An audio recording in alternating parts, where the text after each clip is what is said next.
What's up? This is Brad from LinkinPark, and I'm hanging out with Rob from Front Row Live. All right, dude, you're actually the only member that I have not either met or talked to.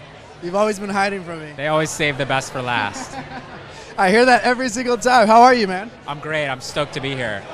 It looks like it's going to be a fun night. The line's like all the way back there. It looks like you guys are performing tonight. Wow. Are we? Sold out show? I hope not. I didn't prepare. So tell me a little bit about this charity. I spoke with Joe about it earlier, but why do you think this charity is so important, especially for LinkinPark?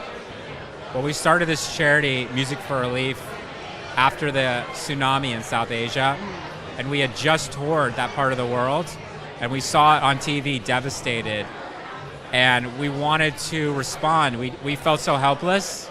We wanted to do something about it. So that's how Music for Relief started, was to bring the music community and music fans together to do something proactive or responsive after a natural disaster. And we feel really grateful that we've been able to respond to global disasters since that time. Now, and why poker of all things? Why is poker a good way to earn money for charity? Joe was instrumental in organizing this event, and he's an exceptional poker player in spite of what he might tell you. So I think this was a really self-serving move for Joe, just to show off how much money he can take from the rest of the guests. Now, I want to jump in a little bit about working on new material. For your last record, The Hunting Party, was the first record you guys didn't work with Rick Rubin. And in fact, you and Mike were producing it.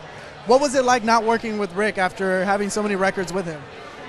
I was actually just talking about this with someone.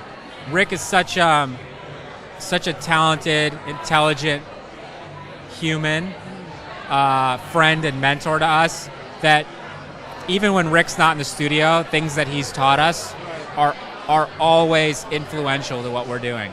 Years ago, because we always start out with track, more like how you'd write a rap song. That's what I was track, then you'd put the vocals on top of it.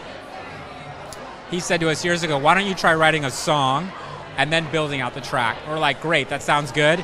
And we completely ignored it and did things, how it's your habit, right? And this is actually the first album where we're writing songs. We have tons of songs, and now we're just choosing our favorite ones and starting to get into the style of what we're doing.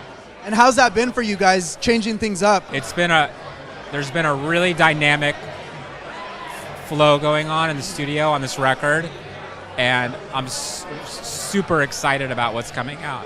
Now, I see on the updates you mentioned that there's a few people coming in and out to bounce out ideas. Anyone you can talk about? I would just say we have a really widespread cross-section of collaborators.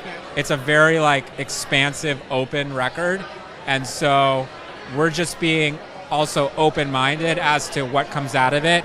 We'll choose our favorite things, and then we'll work our asses off until we love them and want to share them with the rest of the world. Now, as far as trying new things, Blink-182 is also working on a new record. Have you guys talked about working with them, or vice versa? I actually pulled up next to Mark in the morning. Right.